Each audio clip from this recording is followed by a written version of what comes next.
बिस्मिल्लाहिर्रहमानिर्रहीम, अस्सलाम वालेकुम नाज़रीन, आप देख रहे हैं प्रोग्राम द लास्ट आवर। मैं हूं यासिर रशीद और स्टूडियो मेरे साथ मौजूद हैं सीनियर तजज़ियाकार राना मोहम्मद अजीम साहब। नाज़रीन, अगर पाकिस्तानी मौज़ूआत को आज देखा जाए तो मौज़ूआत में सर फहरिस्त जो चीज़ें दिखाई देती हैं, अगर कल हम देखें कि पेट्रोल की कीमत में कमी वाक़ई कर दी है, तो पेट्रोल की कीमत में कमी ने आम आदमी को क्या रिलीफ दिया है। इजाफत देखने में आए तो सारी चीज़ें महंगी होने लगती हैं, लेकिन जब कमी देखने में आए तो चीज़ों में कमी उस तरीके से वाक़ई नहीं होती। पै दर पै हमें महंगाई के अज़ाब का ही सामना करना पड़ता है। और अब के जो बिजली के बिल आए हैं, लोगों के आसान तो अब मज़ीद ख़ता होना शुरू हो गए हैं। पिछले माह जिन लोगों के जिन यूनिट्स के ऊपर बिजली के बिल थे, उन्हीं यूनिट्स के आसपास फिर से अगर उनके यूनिट्स खर्च हुए हैं तो बिल के अंदर कमोबेश भी 10,000 के करीब या 5,000 से 10,000 के करीब का फ़र्क पड़ा है। और ये वो हैं कि जिनके यूनिट्स 400-500 के करीब खर्च होते थे या 500 या 600 के करीब खर्च होते थे। अगर उससे नीचे आ जाएं तो उसी रेट के ऊपर उसी यूनिट्स के ऊपर वो जो फ़र्क दिखाई दिया है वो भी 4,000 के करीब का फ़र्क है। और बिजली की कीमतों में जब इजाफा हो जाएगा, टैक्सेस के अंदर आप इजाफा करेंगे, महसूलात के अंदर इजाफा करेंगे, तो आम आदमी के ऊपर बोझ तो मज़ीद बढ़ता चला जाएगा। तो आम आदमी के पास क्या ऑप्शंस मौजूद हैं, इसके ऊपर आज बात की जाएगी। और दूसरा ये कि लाहौर में होने वाली बारिश से 44 साल रिकॉर्ड टूटा है। बहुत से इलाकों में 330 मिलीमीटर बारिश हुई और हमने ये भी देखा कि जिन जगहों पे रीवैम्पिंग के नाम के ऊपर 40 मिलियन रुपए खर्च किए गए थे, आज वहाँ पर भी घुटने घुटने पानी हमें देखने को मिला। और हुकूमत पंजाब क्रेडिट ले रही है कि उसने निकासी आब के बेहतरीन इंतजाम किए। मुख्तलिफ लोग जो हैं वो सोशल मीडिया के ऊपर हुकूमती तर्जुमान जो हैं वो बता रहे हैं, लेकिन जिस तरीक़ाकार के तहत पानी निकाला जा रहा था वो तरीक़ाकार भी काफ़ी काबिले दीद भी था और काबिले सताइश भी था कि दुनिया तरक्की कर गई और हमने नए नए हरबे आजमाए और नई तराकीब के पीछे हम पड़े हुए हैं।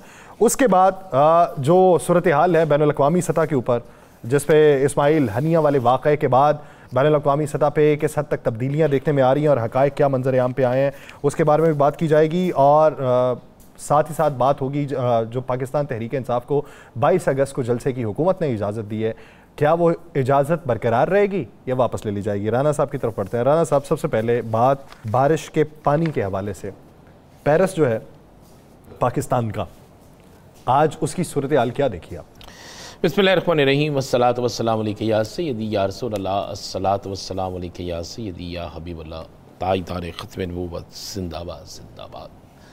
बात यह है कि यासिर साहब, मैं बड़ा खुश था सुबह जब बारिश हुई तो मस्जिद से अभी नमाज फजर जो शुरू हुई उसके बाद बारिश का आगाज़ हो गया। चूँकि आपका मेरा घर करीब आपको पता है, तो मैं मस्जिद से घर तक बारिश में नहाते आया और मैंने कहा अल्लाह की रहमत है और ये रहमत जो है अगर मेरे हुक्मरानों ने रहमत ही रहने दिया तो इससे अच्छी बात ही कोई नहीं। लेकिन बारिश थी बड़ी शदीद, बड़ी तेज़ बारिश थी और बड़ी अरसे बाद ऐसी बारिश देखने को मिली। आपको पता है यासर, आज इस बारिश के हवाले से जब उस्मा बुहारी साहिबा ने एक प्रेस कॉन्फ्रेंस की जिस पर उन्होंने दावे किए कि फ़लाँ फ़लाँ फ़लाँ फ़लाँ फ़लाँ फ़लाँ जगह, तकरीबन जगहों से पानी निकल गया।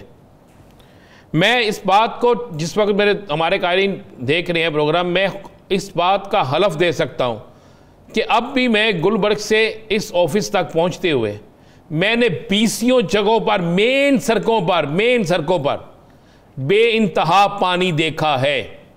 और ये सड़कें भी वो हैं जो जाती उमरा की तरफ भी जाती हैं, जो जौहर टाउन की तरफ भी जाती हैं। अभी जौहर टाउन में भी मैंने पानी देखा है, मैंने जिना हॉस्पिटल के बाहर भी पानी देखा है, कज़ाफ़ी स्टेडियम के बाहर भी पानी देखा है।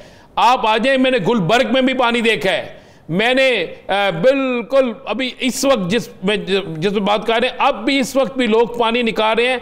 लाहौर की सबसे बड़ी मार्केट जिसमें आज कम व बेश वो कह रहे हैं कि कपड़े की सबसे बड़ी, यानी एक तो आज़म क्रास मार्केट है ना, उसमें तो नुकसान हुआ सो हुआ पाकिस्तान का, लेकिन ओरिका सेंटर सुना ना, बड़ा मशहूर है।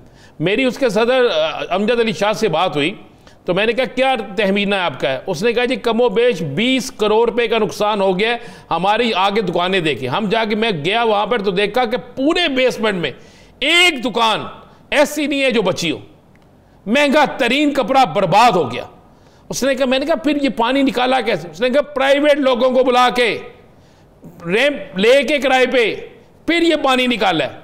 और इस वक्त उसके बाद आप आ जाए हार रोड पे, आपको पता ना कितनी बेसमेंटें हैं वहाँ पे। अनारकली में आप आ जाए, मेक रोड पे आप आ जाए, बीडन रोड पे आप आ जाए।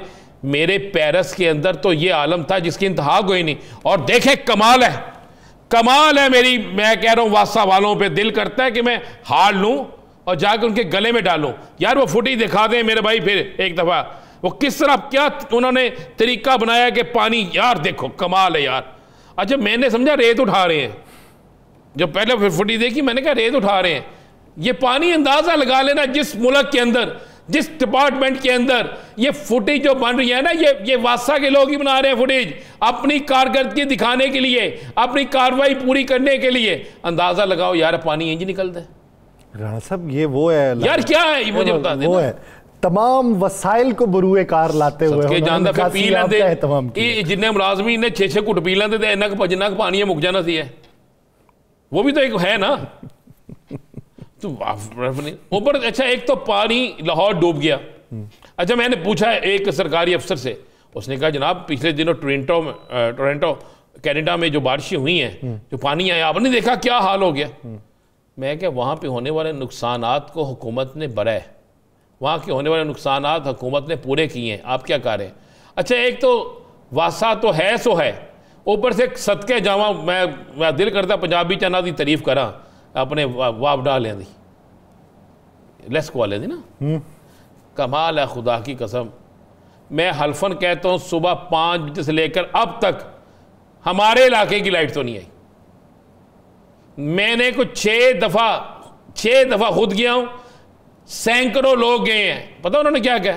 उन्होंने कहा जी एक्सीन साहब जो है उनकी कोई फौतगी हो गई है, STO साहब उम्रे पे गए हैं। तो मैं कहा पीछे काम बंद हो गया। मैं कहा पीछे की ये काम बंद हो गए, लोग बेचारे सुबह 5 से गई हुई बिजली शाम का ये वक्त आ गया है। उन्होंने कहा जनाब असी की कर सकते हैं। अच्छा इंज करो सानू गड्डी लिया दियो, असी जाके ठीक कर देने। मैं कहा यार आप गाड़ी का किराया ले लें, ठीक कर दें। उन्होंने कहा नहीं जी नहीं, किराया तो नहीं लेना, असी गड्डी बड़ी मुश्किल मिलती है। तो मैं कहा इंशाअल्लाह अल्लाह से फजल करना, बिजली भी बड़ी मुश्किल मिलती है, तो बिजली के बिल भी बड़े आसानी ना मिलते हैं, बिजली बिल अदा बड़ी मुश्किल होते हैं। और जिस मुल्क के अंदर, जिस मुल्क के उस शहर में जहाँ वज़ीर आज़म रहता हो, वज़ीर आला रहता हो, जिस शहर के अंदर पाकिस्तान के सदर पाकिस्तान का भी घर हो, बिलावल हाउस है ना यहाँ पे जी है, जिस शहर के अंदर हमारे बहुत बड़े सियासतदानों के घर हो, अपोजिशन लीडर का घर हो, और उस शहर का हाल ये है कि बारिश बंद हुए भी कई घंटे गुजर गए हैं, अभी तक सड़कों से पानी साफ नहीं हुआ। और हमारी वजीर कहती हैं जो लोग पुरानी फुटियाँ जला रहे हैं, आए आके देखें कौन सी पुरानी फुटेज है, आए आकर देखें ना। मुझे ये फुटेज पुरानी है, ये तो इस तरह लग रहा है जैसे सैलाब आ गया है, खुदा ना हास्ता इससे ज़्यादा बारिश हो गई तो फिर तो कश्तियाँ रखनी पड़ेंगी ना यासर साहब, कश्तियों पे जाना पड़ेगा। लाइट आप दे नहीं रहे, बिल ज़रूर दे रहे हैं। आपने कूड़े का टैक्स, कूड़ा टैक्स जो है 500 रुपये हम पे लगा दिया है। आपने बिजली के अंदर इतने टैक्स लगा दिए हैं कि अब पढ़ते पढ़ते बंदे की ज़ुबान थक जाती है। बिजली हमें नहीं मिल रही, बिल हमें मिल रहे हैं, पानी पीने को नहीं मिल रहा। बारिश हो तो सड़कों पे बेइंतहा पानी मिलता है। और आपके तजर्बे ऐसे कमाल के हैं कि जिससे मट्टी उठानी है उससे आप पानी उठा रहे हैं, और जितना उठा रहे हैं उतना ही गिर रहा है वापस। मुझे नहीं समझ आती कि आपने कौन से कारीगर रखे हैं, क्या उनसे आपने ऐसे सिलसिला बना दिया है कि जिसका हल ही कोई नहीं। इंसानियत, मैं कहना लाहौर तो आज डूब गया। अब जिन लोगों का नुकसान हुआ है, हजूर मैं सरकार से अर्ज कर रहा हूँ जनाब, जाइए जाके उनके नुकसान को तो पूरा कीजिए। जाइए जाके उनका, वो आपको टैक्स देते हैं, वो आपको कूड़ा टैक्स भी के पैसे देते हैं, आपको बिजली के बिलों में पैसे देते हैं, आपको वासा के बिलों में पैसे देते हैं। आप जिस चीज़ पे टैक्स लगाते हैं वो टैक्स आपको देते हैं। अब वो जो दुकानदार जिनकी दुकानें तबाह हो गई हैं, वो लाखों नहीं करोड़ों रुपए का कपड़ा तबाह हो गया है, आप देंगे? इलेक्ट्रॉनिक का सामान तबाह हो गया है, उसका हिसाब कौन देगा? पहले ही एक ताजर मरा हुआ था, उस पर आपने खुद आके एक ऐसी छुरी चला दी कि कमाल है। क्या ये वासा की टीम है यासिर साहब? इनको रोजाना पता होता है ना कि बारिश हो सकती है, ड्रिल्स होती हैं बाकायदा इनकी। तो वासा की टीमें किधर थी उस वक्त? फिर कहा जाता है जी, कहा गया चीफ सेक्रेटरी साहब खुद खड़े थे। भाई मुझे तो उनके ना खड़े होने का ज़्यादा फ़ायदा है अगर पानी खड़ा ना हो। अगर उनके खड़े होने से पानी खड़ा हो गया तो मुझे क्या फायदा। मैं तो कहता हूँ इस फुटेज को ना कोई देखे, इंटरनेशनल अवार्ड मिल सके तो, कि पानी इस तरह भी जाता है। कोशिश करते हैं कि बल्कि कोशिश करके भेजें। सायरा बानो साहिबा GDA की रहनुमाई से बीच हमें ज्वाइन कर चुकी हैं। अनु साहिबा बहुत शुक्रिया आपके वक्त का। सायरा बानो साहिबा, यहाँ पे कसम पुरसी के हालात बयान हो रहे हैं, राना साहब ने तो मुफस्सल उस पर रोशनी डाली है। क्या कहेंगी आप आज लाहौर में होने वाली बारिश कि जिस पे हर चीज़ ज़ेरे आब आई, डूबने का खदशा तक पैदा हो गया, लेकिन किसी और को इतना खदशा पैदा नहीं हुआ, उनका तैरना ही मकसूद है और पता नहीं कब तक वो तैरते रहेंगे। अस्सलाम वालेकुम जी। अभी इन्होंने जो गिनवाए कि इनका घर है और यहाँ पर ये रहते हैं, उनके तो महल है, वो कोई ऐसे वो थोड़ी। बाकी वो कहते हैं ना चिराग तले अंधेरा। मैं अगर यहाँ की कारकर्दगी पे बात करूँ तो शायद 3 दिन पहले यहाँ पर हमारे सिंध में भी बारिश हुई थी। और अगर आप यहाँ पर शहर कराची को देखें तो शहर कराची जो यहाँ पर नदी और नालों का मंजर पेश कर रहा था, फिर यहाँ पर तो खैर हम लोगों ने तो नाले पेश खाए गए, नालों के ऊपर बिल्डिंग्स बनी हुई है। तो यहाँ पर जो हालात थे, तो यहाँ पर भी जो लोग थे उनके भी कानों पर जूं तक नहीं रेंगी, और वो मलबा इधर से उधर ही लोगों पे डालते रहे और खुश्क सड़कों पर जाकर तस्वीरें बनाते रहे और वीडियोस दिखाते रहे कि ये हमने पानी निकाल दिया। मगर अफसोस होता है कि उसके बाद भी, जैसे भी आपने बोला कि मैं ट्विटर पे देख रही थी, कि बजाय कि शर्मिंदा होने के और अपनी गलती मानने की, उस जुदाई से उस चीज को वो तरदीद कर रहे हैं उसकी। और क्या कह सकते हैं, यहाँ पर तो ये बड़े शहरों का हाल है। आप जाकर छोटे शहर देखिए, वहां पर तो घरों में पानी। आपने तो कराची की बारिशें यहाँ पर आपने पिछले साल और उससे पिछले साल भी के लोगों के घरों तक, घर के अंदर डूबे हुए थे, छतों तक पानी थे, लोग घरों से बाहर निकले हुए। मगर वही बात है कि जो भी हुकूमतें आती हैं उनकी तरजीहात दूसरी होती हैं, बातें बड़ी बड़ी। वो कहते हैं कि ऊंची दुकान फीका पकवान, बातें आप इनकी सुन ले तो लग रहा है कि जैसे पता नहीं हम कौन से वो तरक्की याफ्ता ममालिक की दौड़ में बस शामिल है। और मसला ये है कि यहाँ पर अभी तक इस मुल्क में नक्कासी आपका निज़ाम ही नहीं है कि ये बारिशें हो जाएं या जो डिजास्टर आ जाएं उसको कैसे हैंडल करना है, वही नहीं पता। सायरा साहबा, दो अफराद बड़े चीखे। एक आपके MKM वालों ने 2 दिन मुसलसल कहा कि अब हम फैसला करेंगे IPPs के हवाले से, हम एहतजाज नहीं करेंगे, फैसला करेंगे। हमने कहा कि शायद ये इक़्तिदार से अलहदा होने लगे हैं और ये कोई बड़ा धमाका करने लगे हैं। दूसरा एक धरना हो इस्लामाबाद हो रहा है, उस धरने की भी रोज़ाना हमें इतला आती है कि खून हो गए मुज़ाकरात। वो भी कहते हैं मार देंगे, मारदा भी कोई नहीं, यानी वो डराते हैं कि अब आगे जाएंगे। आप क्या समझते हैं, ये दोनों, एक घर तो आज प्रेस कॉन्फ्रेंस करके साबित कर गया कि वो क्या था, दूसरा घर आप समझते हैं कि संजीदा है? नहीं जी, मुझे देख के ऐसे लगता है कि जैसे वो एक मिसाल है यहाँ हमारे कराची में इब्के मार। तो MKM का तो मुझे इत्तेजाज समझ ही नहीं आ रहा कि जो मिसाल जरा रिपीट कीजिएगा। मिसाल यही है कि इब्के मार उनका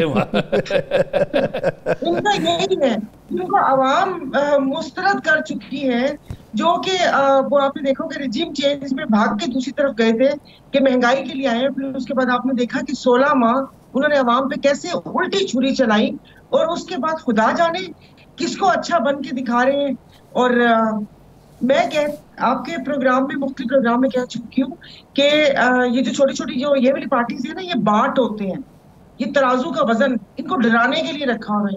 किसी को मौलाना फजल रहमान का मुतबादिल बना के पेश करना चाह रहे हैं, और दूसरे तो और इतने अच्छे वो होके कि सर एट योर सर्विस जो बोले। अब आपने देखा होगा IPPs पे राना साहब, हम लोग तकरीबन 1.5-2 साल से बात कर रहे हैं। आपके अक्सर प्रोग्राम्स में 2-3 प्रोग्राम बिजली और महंगाई पे बात होती है।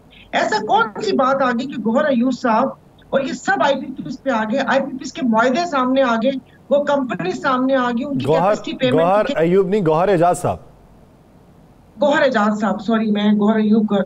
अच्छा, ये सारी चीजें सामने आ गई। अब उसमें मतलब आप मुझे बताएं कि हमारा दिल जलाने का क्या फायदा। 10 कंपनीज बताई हैं कि जो कि एक वो कहते हैं कि यूनिट बिजली नहीं बना रही, मगर उनको करोड़ों रुपए की अदायगी हो रही है, और उनकी पिटीशन भी लग गई और सारा कुछ हो गया। ये एक, मेरा जहां तक ख्याल है कि ये उनके एक सॉफ्ट सा इमेज बनाने की कोशिश कर रहे हैं, क्योंकि हम लोग जो पाकिस्तानी कौम है बहुत जल्दी भूल भी जाते हैं, बहुत जल्दी सर आंखों पर भी बिठा लेते हैं हम लोग कि भाई ये तो आवाम की नफ्स पकड़ ली इन्होंने, यही बंदा हमारे दुखों को बदावा करने वाला है, इसी ने सब कुछ सामने लेकर आया है। तो मुझे तो ऐसे लग रहा है जैसे वो कोई बू आती है ना कि कहीं ये कोई जो एक मखलूत किस्म की कोई टेक्नोक्रेट गवर्नमेंट या कोई ऐसी उसमें बनाने के लिए, ये मुझे तो लग रहा है जैसे ये फेसेस तैयार किए जा रहे हैं। वरना आईपीपीज मुझे बताएं, किसको नहीं पता था, हर दौर में इसका रोना पीटना होता है। और जो यहाँ पर महंगाई है सिर्फ बातें हैं, इनसे बातें करवा लीजिए कि रोज एक प्रोग्राम में बैठा होगा, हमें वो पूरी लिस्ट मुहैया की गई होगी। और ऐसे ही है, मुझे तो सच में अगर कोई एहतजाज करता है या ये करता है, मुझे तो सबकी नीयत पर ही शक होता है। नहीं, आपका जो कराची से आपके साथी गए हुए हैं, आपके साथी जो कराची से गए हुए हैं और जाके एहतजाज कर रहे हैं, मैं नहीं समझता कि उनकी नीयत पे शक होना चाहिए। आप क्या समझती हैं? उनको इजाज़त भी है एहतजाज की? हाँ देखिए ना, इजाजत है। आपने सवाल का जवाब दे दिया। अभी उन्हीं का एक बयान चल रहा था कि वो गाड़ी में पूछा कि जमात पीटीआई का कौन है, पीटीआई वाले को उतार लिए, जमात इस्लामी वाले को जाने दिया। तो ये सारे, उससे पहले आपने टीएलपी का धरना देखा, सारा वो देखा। ये यहाँ पर 4 लोग निकलते हैं पीटीआई वाले, तो वहां पर पुलिस की दौड़े लग जाती है, मुकदमे बनते हैं, किसी ने जग गिलास चुरा लिया, किसी ने क्या चुरा लिया।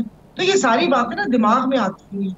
अब मुझे नहीं पता कि कौन है बैठा, ये सारी वो जो कठपुतलियां, सारी स्ट्रिंग्स उनके हाथ में है कि वो इनको भी पूरा अवाम का भरोसा जीतने नहीं दे रहे। क्योंकि ये सवाल है हम सबके जहनों में। मैं एक अवामी राय की बात कर रही हूँ कि ज़ाहिर हम उठते बैठते हैं, कोई 10 व्हाट्सएप ग्रुप है जिसमें गुफ्तगू होती है, बात होती है, तो ये बहुत सारे सवालिया निशान हैं। अच्छा, आप ये बताइए कि क्या आपको लगता है कि इस्लामाबाद जो बैठे हुए हैं वो अपने साथ पाकिस्तान तहरीक इंसाफ, जमीयत उलमा इस्लाम पे या किसी और जमात को बैठा लेंगे, या फिर उनके मकासद और हैं और दीगर जमातों के और? अभी तो ऐसे लग रहा है कि जैसे कोई ना वो रोजे महशर है, हर किसी को अपनी पड़ी हुई है। अभी मैं एक ट्वीट देख रही थी कि जमात इस्लामी ने साफ मना कर दिया कि वो किसी जमात का इत्तेहाद का हिस्सा नहीं बनेंगी। और वो जो मुतालबात लेकर बैठे हैं, मुझे बताएं कि ये तो एक स्टेट लेवल पे जितने मुआहदे होते हैं, तो ये किसी भी जमात के बैठने से ये सारे जो मुआहदे हैं वो रिवर्स तो नहीं हो सकते, नजरसानी हो सकती है। आप मुझे बताएं, फायदा लेने वाले खुद ऐवानों में बैठे हुए हैं, उनके दोस्त अहबाब, और हमारी जो कबीरवाला में भी 2-3 जो प्लांट्स हैं, तो ऐसे कैसे हो सकता है? मे भी कोई ऐसी थोड़ी सी कोई लॉलीपॉप दे दी जाए, जैसे कल कुछ 6 रुपए पेट्रोल कम हुआ है, 1-2 यूनिट कम करके इसको इस पे कमेटी बना दी जाए, क्योंकि हम तो चल ही जीआईटीज पे, कमेटी पे, कमीशन पे और इसी पे चल रहे हैं। अच्छा तो, अच्छा आप ये बता दें, ऐसा करने से आप समझती हैं कि तहरीक इंसाफ का वोट बैंक कम हो जाएगा? ऐसा करने से जी नहीं, ऐसा करने से नहीं होगा, लेकिन अभी जो क़यादत इस किस्म की हरकतें कर, जो मौजूदा क़यादत है, मतलब बेसिकली उसमें सारे खंबे हैं, तो वो लोग मुतनफर ना करते हैं, बाकी चीजें नहीं होती। लेकिन देखिए, लोग इनके साथ ही, लोग खान के साथ हैं, उनके साथ। अब मैं आधों को नजरिया समझ आए ना आए, लेकिन वो एक बंदा है जो सबको थोड़े को रख रहे हैं। लेकिन ये कि महंगाई और चीजें भी लोगों को पता है कि किस तरीके से, और जिस तरीके से उन्होंने बजट में अशराफिया की बारात टैक्स लगाए, यानी इस वक्त लोगों को ये पता चल चुका है कि अगर कोई क़यादत है तो वो इमरान खान की है, और लोग जो हैं वो महंगाई से जान छुड़ाने के लिए उसी की तरफ देख रहे हैं। तो अब देखते हैं कि ये मुज़ाकरात जो हैं, ये धरने जो हैं, ये नफ्सा नफ्सी का माहौल है, किसके लिए नतीजा खेज साबित होता है। बहुत शुक्रिया साहिरा बानो साहिबा इस हवाले से अपना वक्त देने के लिए। नाज़रीन, देख रहे लेंगे एक शॉर्ट ब्रेक के बाद, कहीं नहीं जाएगा शेखदास।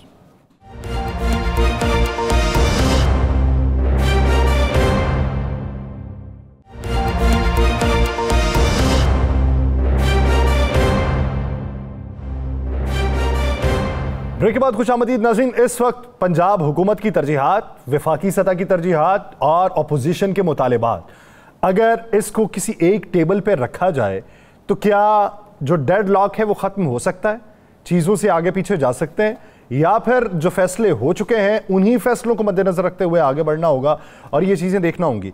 इस वक्त हम ये भी देख रहे हैं कि पार्लियामान जो है, पार्लियामान अदलिया के फैसलों के खिलाफ कानून साजी कर रहा है, और वो कानून साजी पार्लियामान के हक में जाएगी या मजीद के औस की तरफ हमें लेके जाएगी? पाकिस्तान पीपल्स पार्टी के रहनुमा हसन मुर्तज़ा साहब ने हमें ज्वाइन किया है। हसन मुर्तज़ा साहब, बहुत शुक्रिया आपके वक्त का।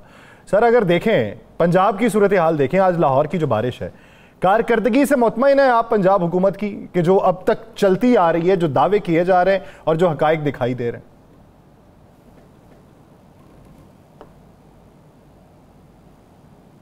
नहीं तो उस पे क्या बारिश नहीं होनी चाहिए थी? नहीं, हम ये तो नहीं कह रहे कि बारिश नहीं होनी चाहिए थी, हम बारिश के होने के बाद की निकासी आपकी बात कर रहे हैं। देखिए, बहुत सी चीजें होती हैं। ये शायद अगर कराची होता तो अब तक कोहराम मचा हुआ होता, मीडिया पे भी और हर तरफ। शायद लाहौर है इसलिए हर तरफ खामोशी भी है और एक छोटे छोटे सवालात हैं। मैं नहीं समझता कि ऐसे मामलात पे कोई सियासी बयानबाजी होनी चाहिए। बारिश हुई है, रिकॉर्ड बारिश हुई है, और शायद ये कोई 40-45 साल का रिकॉर्ड था जो टूटा है। तो उसमें कई जगहों पे पानी खड़ा भी हुआ होगा, कई जगह से पानी की निकासी जो है वो जल्दी होगी। लेकिन अगर उसे मजमूई तौर पे देखा जाए तो इतनी बारिश के बाद इतना एक तो होता भी है कि पानी कहीं ना कहीं खड़ा हो, तो ऐसा मेरा ख्याल है कि कोई वाकया नहीं है। बारिशों के सीजन है और बारिशों के सीजन में इतना ही हो जाती है। अलबत्ता इससे भी बेहतर होना चाहिए जी। दीगर ममालिक में भी है यही तूफान, फ्लड जो थे दुबई में भी आए, और उससे जदीद तो कहीं पे भी कोई ऐसी टेक्नोलॉजी नहीं है या कोई ऐसे जदीद आलात नहीं है। वहां पे भी पानी ने जो तबाही मचाई आपके सामने है। दरियाओं में तो बयानी आती है, सैलाब आते हैं, वहां पे काफी नुकसान होते हैं। तो ये होता रहता है, ये इतना मैटर नहीं है। बाकी जो आपकी बातें हैं वो वाकई काबिले गौर भी हैं और काबिले गुफ्तगू भी हैं। उन पे अगर करें तो ज्यादा बेहतर होगा। चले हसन मुर्तज़ा साहब, आप पंजाब हुकूमत की कारकर्दगी से मुतमिन हैं? इस तरह कर लेते हैं जो यासर साहब ने सवाल पूछा था। नहीं, हम बारिश को छोड़ देते हैं। मैं हरगिज़ मुतमिन नहीं हूँ, मैं हरगिज़ मुतमिन नहीं हूँ। मैं उन पे महंगाई के हवाले से मुतमिन नहीं हूँ। मैं उनके जो इंतखाबी वादे थे बिजली 200 यूनिट फ्री कर देंगे, वो नहीं हो पाई, मैं उससे मुतमिन नहीं हूँ। मैं उनकी जो बाकी कारकर्दगी है उसको ये ज़रूर कहूँगा कि वो टिकटॉक की हद तक है।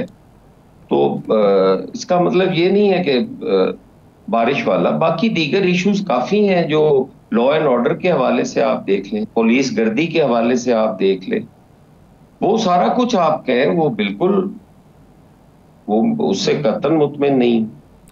अच्छा, हसन मुर्तज़ा साहब, ये बताइए कि क्या इस चीज़ की ज़रूरत पड़ी थी कि दफ़ा 144 के कानून में तरमीम की जाती कि डिप्टी कमिश्नर को 30 दिन का इख्तियार, सेक्रेटरी को 90 दिन का इख्तियार, काबीना को उससे ज़्यादा दिन का इख्तियार? क्या ऐसी सूरत हाल डेवलप हो रही है कि जिसको देखते हुए ये तरमीम की गई हैं? देखिए, जो मुल्की हालात हैं लॉ एंड ऑर्डर के हवाले से अगर आप देख लें, बेरोजगारी और महंगाई के हवाले से अगर आप देखें, तो मेरा ख्याल है 10-11 लाख कम से कम मजदूर बेरोजगार हो गए फैसलाबाद के अंदर।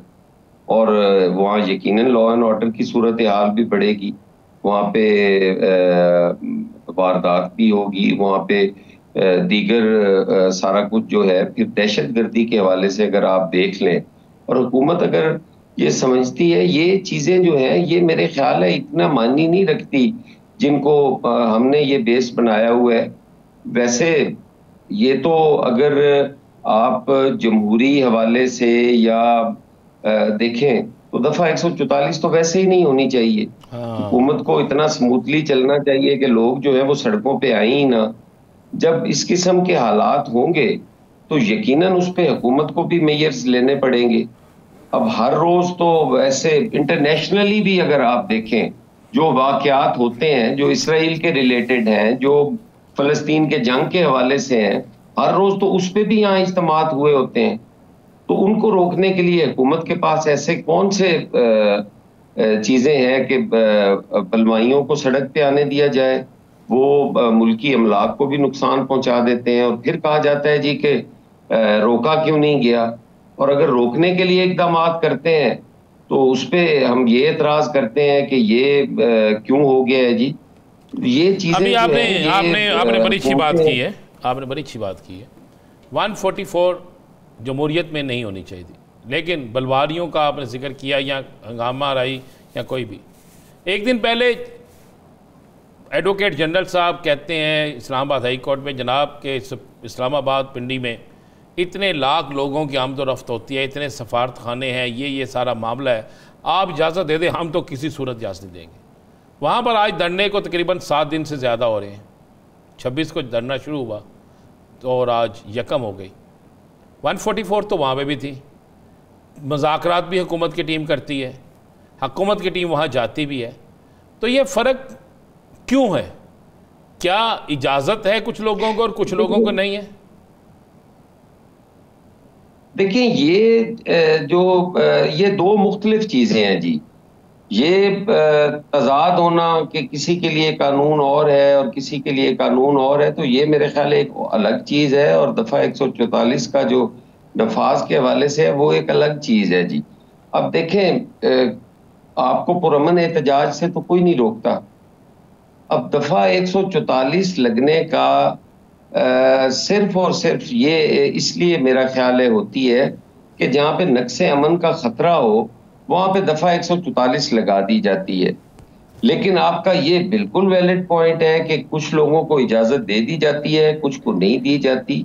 ये नहीं होना चाहिए, ये डिस्क्रिमिनेशन है, ये ज़्यादती है, और हम तो हमेशा से ये कहते आ रहे हैं। मैंने खुद कई प्रोग्राम्स के अंदर ये कहा है कि तहरीक इंसाफ पे बतौर जमात ना पाबंदी होनी चाहिए, ना कोई कदगन होनी चाहिए। उनमें जो भी क्रिमिनल्स हैं जिन्होंने इस मुल्क की हुकूमत की रिट को चैलेंज किया है, जिन्होंने इस मुल्क की अमलाक को नुकसान पहुंचाया है, जो उसके मास्टरमाइंड समझे जाते हैं, उनको मावरा आइन नहीं, उनको आइन के कटहरे में लाना चाहिए। आइन के मुताबिक उनके साथ सलूक होना चाहिए। और बाकी जो है, चाहे वो पीपल्स पार्टी हो, चाहे वो जमात इस्लामी हो, चाहे एएनपी हो, चाहे नून लीग हो, उनको भी उसी कानून के साथ ट्रीट होना चाहिए। अगर हम ये करते रहेंगे तो इससे नफरतें भी बढ़ेंगी, इससे लोग जो हैं वो काफी कुछ अंदर लेके फिर रहे होते हैं, और ये ज्यादती है। इस मुल्क में अगर आप स्टेबिलिटी चाहते हैं, अगर इस मुल्क में इस्तेहकाम चाहते हैं, तो फिर आपको हर आदमी को कानून के ताबे होने की जरूरत है, ख़वाह उसका ताल्लुक किसी भी जमात से हो।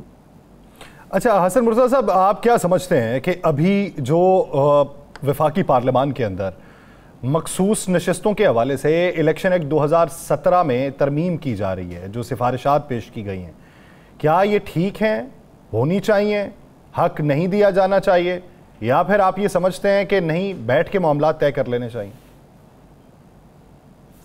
नहीं, जब आप आइन के मुताबिक चलेंगे तो मेरे ख्याल है बैठे बगैर भी मामलात हल हो सकते हैं। कानून साजी जो है वो पार्लियामान का हक है। अगर पार्लियामान समझती है कि कानून ये होना चाहिए, तो कानून वैसा होना चाहिए जो पार्लियामान का हक है, वो पार्लियामान अदा करे। अदलिया का उसकी तशरीह का हक रखते हैं, उनको बिल्कुल उसकी तशरीह करनी चाहिए। अब ना अदालतों को चाहिए कि वो आइन को रीराइट करे, ना ही पार्लियामान को चाहिए कि वो किसी मखसूस मकसद के लिए पार्लियामान का वक्त ज़ाया करें और कवानीन बनाएं। उनको भी नहीं चाहिए। हर इदारा जब अपने दायरा कार में रह के काम करेगा, हर आदमी आइन के ताबे होगा, तो मेरा ख्याल है हमारा मुल्क बेहतरी की तरफ जा सकता है। आज भी कुछ नहीं बिगड़ा, लेकिन अगर हम सारे इस आइन को अपने मफाद के लिए इस्तेमाल करते रहेंगे, वो चाहे अदलिया हो, चाहे पार्लियामान हो, तो फिर हम इंतशार की तरफ भी जाएंगे और इस मुल्क में इस्तेहकाम भी नहीं आएगा। हसन मुर्तज़ा साहब, वो एक कैंपेन शुरू होगी हुई है सोलर लेने की, कि सोलर दे रहे हैं, लोग रजिस्ट्रेशन कराएं 500 यूनिट से जिनका है उससे कम, और फाइलर भी होना चाहिए। तो आपके देहात में, आपके हलके में कोई सोलर मिलना शुरू हो गए हैं कोई लोगों को? नहीं, मेरे हलके में तो शायद अभी तक नहीं मिलने शुरू हुए, और अगर मिलेंगे भी तो वो कितने दे लेंगे ये। कितने लोग हैं जिनका बिल 500 से कम आता है या 200 यूनिट से कम आता है और वो फाइलर होंगे। जो शराइत है वो इतनी मुश्किल है कि मेरा नहीं ख्याल कि इस पे तो इन्हें चाहिए था कि कुछ उसकी रख देते कि इतने किलोवाट तक जिनका लोड हो उनको हम सोलर देंगे, तो वो शायद आ जाए। ये फाइलर नॉन फाइलर वाली ये तो मेरी समझ से बालातर है। मेरे हल्के में कितने % लोग होंगे जो फाइलर्स होंगे? मैक्सिमम होंगे 2-4% होंगे। अब 2-4% लोगों को आप दे भी ले तो क्या फर्क पड़ जाएगा? हसन मुर्तज़ा साहब, सिर्फ ये बता दीजिए कि अगर पाकिस्तान पीपल्स पार्टी की इस वक्त हुकूमत होती, आप वफाक में बरसर इक़्तिदार होते, मौजूदा पॉलिसीज़ के कितने मुखालिफ आपकी पॉलिसीज़ होती, और ये जो अभी इन्फ्लेशन रेट है इसके अंदर कमी वाक़ई होती या यहीं पे होता? देखें, ये जो मफरूज़ों पे बात करनी है ना कि अगर हमारी हुकूमत होती तो हम ये कह देते, तो मेरा ख्याल है वो ज़्यादती होगी। हुकूमतें जो चल रही होती हैं वही हुकूमत होती है। लेकिन मैं बसद एहतराम हसन मुर्तज़ा साहब, जब इलेक्शन कैंपेन चल रही होती है ना तो उसमें भी मफरूज़ों पे ही दावे किए जा रहे होते हैं, हकाइक बाद में मुख्तलिफ हो जाते हैं, तो हम उसी मफरूज़े की बुनियाद पे बात पूछ रहे हैं। मैं बात मुकम्मल कर लूं? जी जी। मेरी अर्ज करने का मकसद ये है कि पाकिस्तान पीपल्स पार्टी ने 8 से 13 तक हुकूमत की। पीपल्स पार्टी जब हुकूमत में आई तो PMLN हमारी इत्तेहादी थी और पहले 6 माह में ही उन्होंने हमसे अलहदगी कर ली। बेस क्या बना कि उस वक्त मुल्क के अंदर ना बिजली थी, ना आटा था, ना चीनी थी। और जब हमने अपनी इत्तेहादियों से बात की और उन्हें कहा, उनके पास वजारत खजाना भी थी, तो उन्होंने कहा ये हम नहीं कर सकते, अगर हम गंदम का रेट बढ़ाएंगे तो हम तो दिवालिया हो जाएंगे। हमने उस वक्त ये फैसला किया कि हम जो पैसा हमने बैरून मुल्क देना है डॉलर्स की सूरत में और गंदम खरीदनी है, हम अपने काश्तकार को इंसेंटिव दें। हमने अपने काश्तकार को इंसेंटिव दिया, हमने गंदम की स्पोर्ट प्राइस का अनाउंस किया। दूसरे ही साल में पाकिस्तान गंदम में खुद कफील हुआ, हमने अपनी ज़रूरत भी पूरी की और हमने एक्सपोर्ट भी की। सेम पोजीशन चीनी में थी। हम चीनी जो थी वो बाहर से लेते थे और महंगी लेते थे, और चीनी की लाइनों में भगदड़ की वजह से कई वाकयात हुए जिसमें लोगों की जानें भी गई। पाकिस्तान पीपल्स पार्टी ने वहां पे भी अपने काश्तकार को फैसिलिटेट किया और इस्तेहकाम भी आया। हम चीनी में खुद कफील भी हुए, हमने एक्सपोर्ट भी चीनी की। आप देखें, पॉलिसीज बनती हैं मौके की मुनासबत के साथ। आज हमारी सिंध हुकूमत आपके सामने है और सिंध हुकूमत के अंदर पाकिस्तान पीपल्स पार्टी बल्कि पूरे पाकिस्तानी उस पर फख्र करते हैं कि जो हेल्थ सेक्टर में पाकिस्तान पीपल्स पार्टी ने वहां पे किया है शायद ही किसी सूबाई हुकूमत ने किया हो। हम कहते हैं कि आओ पब्लिक प्राइवेट पार्टनरशिप की तरफ जाए, हमारी IMF से भी जान छूटेगी और वो आपके सामने आपके मुल्क में चल रहा है। हजारों डॉलर जिस बीमारी के इलाज पे लगते हैं सिंध के अंदर वो फ्री ऑफ कॉस्ट होता है, और सिर्फ सिंधियों के लिए नहीं है, वो पूरे पाकिस्तान, पूरे कश्मीर, पूरे GB तमाम के लिए वहां पे फ्री है इलाज की सहूलत। उसी तरह अगर आप एजुकेशन सेक्टर में जाएं, रोड इंफ्रास्ट्रक्चर को देखें, और सबसे बड़ी तो बात है थर्मल पावर प्लांट जो है आज वो आपके नेशनल ग्रिड में हजारों मेगावाट बिजली जो है वो दे रहा है, और वो बिल्कुल एक सूबाई हुकूमत का है, तो पाकिस्तान पीपल्स पार्टी का ही है। आज हम कहते हैं कि आप IPP से जान छुड़वाओ और उससे एग्जिट के 1000 रास्ते हैं, आओ बैठे इस पे बात करें। चंद खानदान जो है सालों से इस मुल्क की मईशत को लूट रहे हैं, उनसे जान छुड़वाई जाए, उनको हाथ जोड़ के कहा जाए कि खुदारा इस कौम पे तरस करो, आपने इस कौम का खून निचोड़ के आप पी गए हैं। आप कैपेसिटी पेमेंट के नाम पे जो पेमेंट्स ले चुके हैं वो इतनी ज्यादा है कि आपकी पुश्तों को वो जो है आपको और कुछ करने की जरूरत नहीं है। जाहिर बात है कि वो जब बहुत ज़्यादा पेमेंट्स हो चुकी हैं, अब बैठ के रिवाइव करने की ज़रूरत है और हुकूमत वक्त उसमें किस हद तक संजीदा है, ये एक सवाल है। बहुत शुक्रिया सैयद हसन मुर्तज़ा वाले से अपना वक्त देने के लिए। नाज़रीन दीगर इश्यूज़ पे बात करेंगे एक शॉर्ट ब्रेक के बाद, कहीं नहीं जाएगा, स्टे विद अस।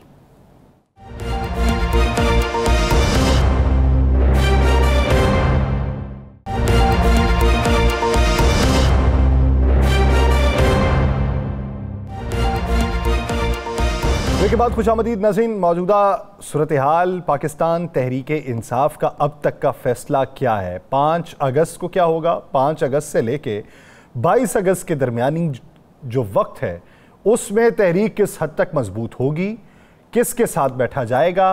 इब्तदाई तौर पे अपने तय मैदान में उतर रहे हैं तो क्या किसी बड़ी तहरीक का हिस्सा बनेंगे या फिर वक्तन फ़वक्तन मुख्तलिफ शहरों में धरने दिए जाएंगे और एहतजाज किया जाएगा? और पार्लियामान की सियासत का मुस्तकबिल क्या होगा, इसी बारे में बात करेंगे। हमें ज्वाइन किया पाकिस्तान तहरीक इंसाफ के रहनुमा सेनेटर हुमायूं मोहम्मद साहब ने। हुमायूं साहब बहुत शुक्रिया आपके वक्त का।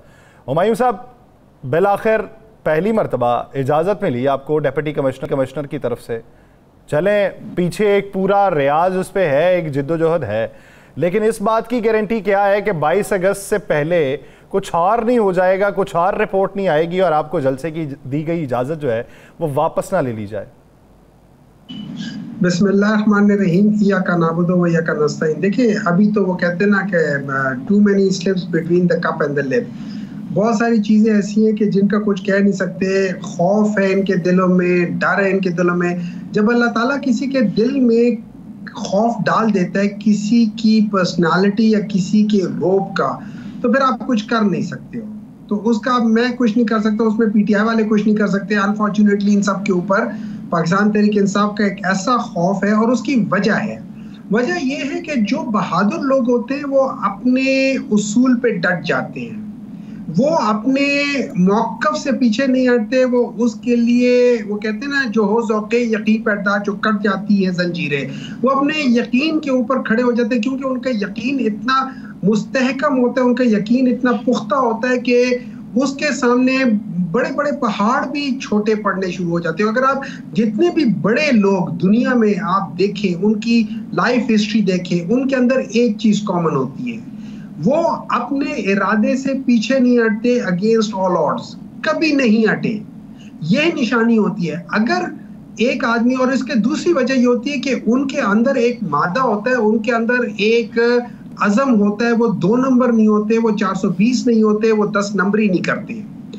वो यही वो वजह है कि वो अपने मौक़िफ़ से पीछे नहीं हटते। वरना हमने देखा है इस मुल्क के अंदर ऐसे प्राइम मिनिस्टर गुजरे कि 5-6 महीने 8 महीने साल के अंदर अंदर उन लोगों ने डीले की और मुल्क से ये जा वो जा, और आज उनकी पॉलिटिकल पार्टी की हैसियत एक पॉलिटिकल लाश से ज्यादा नहीं है। जिसको जो लोग कंधा दे रहे हैं उसकी बदबू से उन जो कंधा दे रहे हैं उनके ऊपर भी वो बदबू चढ़ती जा रही है। और हम तो लोगों को कह रहे हैं कि खुदा के लिए इस पॉलिटिकल लाश को, बदबूदार लाश को और कंधा मत दो, ये लायबिलिटी है, इसको दफन कर दो, ये पुरानी हो गई है, दफन कर दो। क्योंकि एक खास हद तक आप एक लाश के ऊपर वो एहतजाज कर सकते हो, उसको लेकर वो अपना बयाना कर सकते हो, लेकिन जब लाश बहुत पुरानी हो जाए, बदबू देना शुरू हो जाए, तो अच्छी बात ये होती है कि उसको दफन कर दो। तो हमारे लिहाज से, मेरे लिहाज से अच्छी बात है कि इसको दफन कर देना चाहिए। डॉक्टर साहब, आपका 5 को जलसा हो रहा है, आपका सूबा है, उसमें आपको प्रॉब्लम कोई नहीं है। उसके बाद 22 को आपका सूबा नहीं है, हुकूमत वाला यानी 22 को आप जलसा या एहतजाज की है, और कभी इम्कान है कि 22 से का ये इजाज़तनामा भी कैंसिल हो जाएगा। तो फिर क्या आप इंतज़ार करेंगे कि फिर कोई वक्त आए और हम सब KPK के अंदर उसकी हदूद तक एहतजाज करें, और फिर जब कोई हालात बेहतर होंगे तो फिर देखेंगे? देखिए, अगर आप मुझसे पूछते हैं, आपको अगर ये जो KP के अंदर होता है इंशाल्लाह ताला, वैसे भी ये जो ये झूठ बोलते हैं, जो ये कुफर तोलते हैं कि भाई यहाँ पे ये सारी चीज़ें हैं, मैं किसी एक political party, any political party, आज जमात इस्लामी बैठी है ना, एक वहाँ पे आंसू गैस फेंक दे, फिर आप देखिए कि वहाँ पे होता है क्या। जब आप आंसू गैस फेंकते तो ये सारी चीज़ें होती है। लेकिन बहरहाल KP का जलसा होगा इंशाल्लाह 5 को, उसका आप देखेंगे कि वहाँ किस तरीके से कितने पुरअमन और कितना भरपूर होता है। उसके बाद एक चांस ये है कि ये लोग वाकई कैंसिल कर देंगे, क्योंकि जितना बड़ा वहां पे जलसा हुआ है उससे ज्यादा बड़ा यहाँ पे होगा, तो ये कभी अफोर्ड नहीं कर पाएंगे वो चीज होने के लिए। तो चांसेस आप सही कहते हैं कि ये लोग कर देंगे, लेकिन वहां पे मेरा ख्याल ये है कि अगर इस दफा वो कर दें तो फिर पाकिस्तान तहरीक-ए-इंसाफ को एक इसी तरह जैसे TLP बगैर बताए आके बैठ गई, जैसे जमात इस्लामी ने बगैर पूछे आके बैठ गए, वैसे ये भी आके बैठ जाए तो कोई मसला नहीं है। अच्छा सर, ये बताएं कि अभी आप पिछले 2 दिन से सोच रहे हैं कि आप लोगों ने धरने में बैठना है या नहीं बैठना। क्या अब तक फैसला हुआ है कि मरकजी धरने में जाके बैठेंगे या जो शहरों के अंदर हो रहे हैं वहां पे अपनी नुमाइंदगी का इजहार करेंगे? देखिए, अगर आप मुझसे पूछे, और ये जो सिचुएशन है, पहले तो ये मिल बैठ के इन्होंने आपस में बात करनी है, ठीक है, लेकिन अगर फर्ज करें, अगर आप मुझसे पूछे, मुझे एक डर है अगर हम जाके इनके साथ बैठ जाते हैं तो कई हुकूमत हमारी वजह से इनके जलसे को भी टारगेट ना करे। वो एक डर है कि जिसकी वजह से मैं, चूंकि ये लोग एक अच्छे कॉज के लिए खड़े हो रहे हैं, ये लोग पॉलिटिकल से ज्यादा ये लोग अवाम के एक उसके लिए खड़े हो रहे हैं जिसमें हम इनको फुल सपोर्ट दे रहे हैं, तो उस बेसिस पे मुझे थोड़ा सा बाज़ दफा ये डर लगेगा कि कहीं मेरी वजह से हुकूमत इनको ना निशाना बनाना शुरू कर दे। तो that is the only question which will come in my mind जी। अच्छा डॉक्टर साहब, ठीक हो गया आपका, हो गया कि आप नहीं जाना चाहते, ये तो हमें भी पता है जिस दिन आप जाएंगे फिर इनका धरना ख़त्म हो जाएगा या फिर इनके साथ दरन तन्ना हो जाएगा, जो भी होगा इनके साथ होगा। लेकिन तहरीक-ए-इंसाफ कब तक इजाज़तनामों का इंतज़ार करती रहेगी? 22 तक या 22 के बाद फिर फैसला? देखिए राना साहब, बात इस तरह है कि ये एक टफ क्वेश्चन होता है। 2 चीज़ें हैं, अगर जब हम धरने पे जा रहे होते हैं, जब हम इस किस्म की चीज़ें करते हैं और हमने पीछे देखा है जिस तरीके से लोग पकड़ते, उनके ऊपर केसेस करते, अंदर जाने से इतना प्रॉब्लम नहीं होता, वो उसका इतना मसला नहीं होता। ये जो आम लोगों पे, चलो जो लीडरशिप है उसके ऊपर भी इतना प्रॉब्लम नहीं है, लेकिन जो बेचारे कारकुन होते हैं, जब उनके ऊपर ये केसेस आ जाते हैं, उनके फ्यूचर्स, उनके सारी चीजें, क्योंकि उनमें से बहुत सारे लोग पढ़ाई भी कर रहे होते हैं, बहुत सारे लोग नहीं करना होते, वहां पे आके थोड़ा बहुत एक इंसान को जरा एहतियात के साथ डिसीजन लेना चाहिए। लेकिन बात तो ये हो जाता है कि आप अपनी करनी कर गुजरो, जो होगा देखा जाएगा, क्यों उस दिन की फिक्र करो वाली बात है, तो फिर आप अपनी करनी कर गुजरते हो। तो लेट्स सी, देखते हैं कि क्या डिसाइड करते हैं, और इंशाल्लाह ताला इस दफा इंशाल्लाह ताला होगा इंशाल्लाह। चलें, जो फैसला होगा सभी के सामने होगा, और आपको डर ये है कि अगर उनके धरने में जाके शामिल हो जाएंगे तो वो ज़ेर अताब ना आ जाए। बहुत शुक्रिया सेनेटर हुमायूं मोहम्मद साहब इस हवाले से देने के लिए। नाज़रीन, बात करते हैं कि इस वक्त बैनुल-अक़वामी सतह के ऊपर क्या चीज़ डेवलप हो रही है। इस्माइल हनिया को टारगेट जो किया गया, जिस मकाम पे किया गया, जिस सहूलतकारी के ज़रिए किया गया, और अब बैनुल-अक़वामी सतह पे बातें ये हो रही हैं कि व्हाट्सएप का इस्तेमाल किया गया, कि जब वो अपने बेटे से बात कर रहे थे तो बेटे से बात करने के बाद उनके उस मुकाम का उन्होंने अंदाज़ा लगाया और वहाँ पे वो फायर कर दिया गया। ये सारी सूरत हाल अब इस्माइल हनिया से आप पहले देखें, इब्राहिम रईसी से अगर आप पहले देखें तो ईरान के एक जनरल का सिफारत खाने के अंदर मारे जाना, फिर उससे पहले आप देखें तो कासिम सुलेमानी का शहादत पा जाना, तो ये पूरा अमल। और अब ये कहा जा रहा है कि इस्माइल हनिया के बाद टारगेट दीगर अफराद को भी करेगा, उनके नाम भी अब सामने आ रहे हैं। अब ये कहा जा रहा है कि इब्राहिम याहिया जो हैं उनको भी टारगेट किया जा सकता है। अब बहुत सी सोशल मीडिया के ऊपर ट्वीट्स जो हैं वो उनकी तस्वीर के ऊपर क्वेश्चन मार्क लग रहा है। फिर इजराइल ये भी दावा करता है कि उन्होंने जो इनके कमांडर ज़ैफ हैं उनको भी मार दिया है, लेकिन हमास उसकी तस्दीक नहीं कर रहा। तो ये क्या चल रहा है इस वक्त पूरी दुनिया में? राना साहब क्या समझते हैं? आज ऐलान कर दिया कि बराह रास्त इजराइल के ऊपर हमला होगा, क्या देख रहे हैं? पहली बात है कि मैं ऐलान को सिर्फ ऐलान देख रहा हूँ, मैं फिर वो आपको कह रहा हूँ, जब आप ऐसे ड्रोन भेजें जिसके मतलब पूरी दुनिया को पता चल जाए, पता चले कि सुबह 7 बजे ड्रोन जो है वो मुकामी वक्त के मुताबिक वहाँ पहुँचेंगे, तो यासर साहब फिर वो ड्रोन नहीं रहते। फिर वो 7 बजे तक के जो 7 घंटे का टाइम होता है, कौन शख्स है जो उसका रेंज निकाल लेता? ये जो एक थ्योरी आज मीडिया में चली है ना कि जनाब वो अपने बेटे से व्हाट्सएप पे बात कर रहे थे, भैया जो मिसाइल वहाँ मारा गया है वो मसाइल सवाए एक सिम के, एक छोटी सी चिप के अलावा जा नहीं सकता। अब व्हाट्सएप पे क्या वो चिप चले जाएगी? क्या व्हाट्सएप पे तो आपको लोकेशन, बड़ी हैरान की वाली बात है, व्हाट्सएप पे आप क्या लेंगे? टावर की लोकेशन लेंगे ना यासर साहब पहले। क्या वो व्हाट्सएप पे बात 3.5 घंटे कर रहे थे?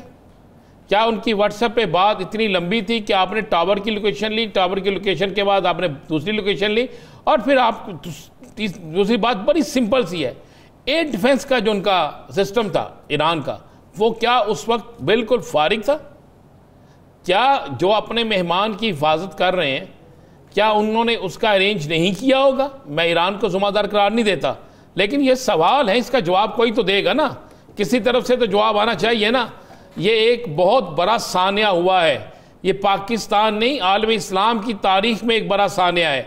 आज जो वहाँ पे नारेबाजी हुई है नमाज जनाजा पे, आज जो नमाज जनाजा पे गुफ्तगू हुई है, आज जो नमाज जनाजा पे लोगों ने नारे लगाए हैं, अगर वो नारे उन्हीं की ज़बान में नशर हो जाए, दिखाना शुरू कर दिया जाए, तो बासानी सवाल का जवाब मिल जाएगा कि जनाब ये वाक़या हुआ क्या है।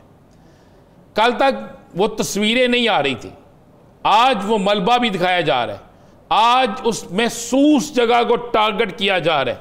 यासर साहब, ये व्हाट्सएप आप इस्तेमाल करते हैं, आता है व्हाट्सएप पे आ जाएगा आपका कि आपकी लोकेशन फलां बिल्डिंग में है, यही आएगा ना जी। ये तो नहीं आएगा कमरा नंबर 4 में है, कमरा नंबर 1 में है, ये नहीं आएगी लोकेशन। अब मुझे बताएं, उनको टारगेट किया गया उसी जगह पे जिस जगह पे वो ठहरे हुए हैं। तो ये कौन से, मुझे उस टेक्नोलॉजी का इल्म नहीं है, अगर किसी को इल्म है तो हमें ज़रूर बताए ताकि हमारे इल्म में उस चीज़ का इजाफा हो।